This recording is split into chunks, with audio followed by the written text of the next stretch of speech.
ஒரு கப் ரவையும் ஒரு கப் கோதுமை மாவும் இருந்தாலே இந்த ஸ்வீட்டை நீங்களும் சூப்பராக ட்ரை பண்ணி பார்க்கலாம். குழந்தைங்கள்லாம் லீவில் வீட்டில் இருப்பாங்க, என்ன ஸ்நாக்ஸ் செஞ்சு தரதுன்னு தெரியாமல் யோசிச்சுட்டு இருந்தீங்கன்னா இதை ட்ரை பண்ணி பாருங்கள். Hi friends, welcome and welcome back to my channel. இன்றைக்கி நம்ம செய்ய போகிற ஸ்வீட்டோட நேம் ரவா குழிப்பணியாரம் தான். செய்யறதுக்கு நல்லா ஒரு பெரிய வெல்லமாக பொடி பண்ணி எடுத்துக்கலாம். அதை இது மாதிரி ஒரு பவுலில் சேர்த்திட்டு கொஞ்சமாக தண்ணியும் சேர்த்தி வெல்லம் கரையிற அளவு இதை நல்லா கொதிக்க விட்டுக்கலாம். இதுக்கு கம்பி பதம் எதுவும் தேவையில்லை, அதனால வெல்லம் மட்டும் கரைஞ்சா போதும். இப்போது இந்த வெள்ளை கரைசலை தனியாக மாற்றி வச்சுட்டு ஒரு ஜாரில் ஒரு கப் ரவை சேர்த்திக்கலாம். உங்களுக்கு நிறைய செய்யணும்னா எந்த கப்பில் நீங்கள் மெஷர் பண்ணுறீங்களோ அதே கப்பில் 2 டைம்ஸ் 3 டைம்ஸ் அப்படி நீங்கள் அதிகமாக்கிட்டே போகலாம். இப்போ இந்த ஒரு கப் ரவையை நல்லா நைஸாக பொடி பண்ணி எடுத்துக்கலாம். இதில் நமக்கு தேவையான அளவு சோடா உப்பு சேர்த்திக்கலாம். சோடா உப்பு நீங்கள் எவ்வளோ சேர்த்துறீங்களோ அந்த அளவு அந்த பணியாரம் நல்லா உப்பலாக வரும். கொஞ்சமாக சேர்த்துனீங்கன்னா கொஞ்சம் கம்மி உப்பலாக தான் வரும். அதனால் சோடா உப்பு சேர்த்துன உடனே நம்ம ரெடி பண்ணி வச்சுருக்கிற வெள்ளை கரைசலையும் இதில் சேர்த்திக்கலாம். உங்களுக்கு இப்போ பார்க்கும்போது வெள்ளை கரைசல் நிறைய இருக்கிற மாதிரியும் ரவை கொஞ்சமாக இருக்கிற மாதிரி இருக்கும். ஆனால் ரவையில் நம்ம எந்த ஒரு தண்ணி மாதிரி இருக்க ஐட்டம்ஸ் சேர்த்தினாலுமே ரவை நல்லா உறிஞ்சி உப்பலாக தொடங்கிடும், மாவு நிறைய ஆக தொடங்கிடும். அதனால் கொஞ்சம் தண்ணி மாதிரியே தான் நம்ம இந்த கரைசலை கரைக்கணும். இப்போ நல்லா கரைச்சி எடுத்துக்கலாம்.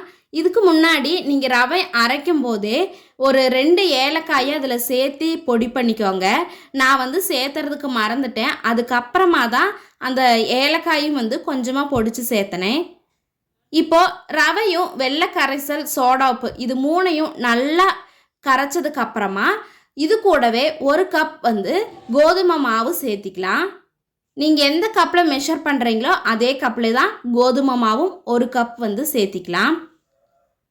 சேர்த்திட்டு இந்த வெல்லம், அதுக்கப்புறம் ரவை, கோதுமை மாவு, சோடா உப்பு, ஏலக்காய் இது எல்லாமே நல்லா கரையிற அளவுக்கு மிக்ஸ் பண்ணிவிட்டு கொஞ்ச நேரம் நம்ம அப்படியே விட்டுட்டோன்னா இந்த வெல்லம் இதெல்லாமே சேர்ந்து நல்லா மாவு கெட்டியாக ஆரம்பிச்சிடும். நம்ம எந்த அளவுக்கு தண்ணியை கரைச்சி வச்சுருந்தோன்னு பார்த்தப்பவே உங்களுக்கு தெரிஞ்சிருக்கும். ஆனால் நல்லா மாவு கெட்டியாயிரும். இந்த டைமில் கொஞ்சமாக நமக்கு பால் சேர்த்திக்கலாம். உங்களுக்கு பாலோட டேஸ்ட் பிடிக்காதுன்னா நீங்கள் தண்ணி கூட சேர்த்திக்கலாம். சேர்த்திட்டு இனியொரு டைம் நல்லா கலந்து மூடி வச்சிடலாம். இப்போ இதில் கொஞ்சமாக டேஸ்ட் கூட்டுறதுக்காக தேங்காயை குட்டி குட்டியாக கட் பண்ணிவிட்டு எண்ணெயில் கொஞ்சமாக ஃப்ரை பண்ணிவிட்டு இதில் சேர்த்து இன்னொரு டைம் மிக்ஸ் பண்ணிவிட்டு ஒரு 5 மினிட்ஸ் நம்ம அப்படியே வச்சிடலாம். ஏன்னா இந்த தேங்காயிலும் அந்த ஸ்வீட்டெல்லாம் நல்லா பிடிக்கிறதுக்கு வேண்டி இதை மிக்ஸ் பண்ணிவிட்டு நம்ம அப்படியே எடுத்து வச்சிடலாம். ஃபைனலாக மாவு பணியாரம் செய்கிறதுக்கு ரெடி ஆயிருச்சு. இந்த அளவு கெட்டியாக இருக்க வேண்டாம். இனியும் கொஞ்சம் கூட தண்ணி சேர்த்திட்டு நல்லா மிக்ஸ் பண்ணிவிட்டு குழிப்பணியாரத்தில் செய்யறதுக்கு ஸ்டார்ட் பண்ணிடலாம். இப்போ கல்லை வச்சுட்டு கொஞ்சம் கொஞ்சமாக ஆயில் சேர்த்தி 3/4 பாகம் நம்ம ஃபில் பண்ணணும்னா போதும். ஏன்னா பணியாரம் கொஞ்சம் உப்பி வரும் சோடா உப்பு போட்டிருக்கிறதுனால. சைடு எப்படி வெந்துருச்சுன்னு நமக்கு தெரியும்னா நடுவில் மட்டும் மாவு இருக்கும், சைடில் எல்லாம் எண்ணெய் இருக்கும். அந்த டைமில் இந்த பணியாரத்தை திருப்பி விட்டுட்டு செகண்ட் டைமும் நல்லா வெந்த உடனே இதை நம்ம எடுத்துடலாம். இப்போ நம்மளோட ஸ்வீட் ரெடி ஆயிடுச்சு. நீங்களும் இதே மாதிரி ட்ரை பண்ணி பார்த்துட்டு எப்படி இருந்ததுங்கிறத மறக்காமல் கமெண்ட் பண்ணுங்கள். வீடியோ பிடிச்சிருந்ததுன்னா இது மாதிரி நிறைய வீடியோஸ்க்காக நம்மளோட சேனலை சப்ஸ்கிரைப் பண்ணி வச்சுக்கோங்க. தேங்க்ஸ் ஃபார் வாட்சிங். Bye bye.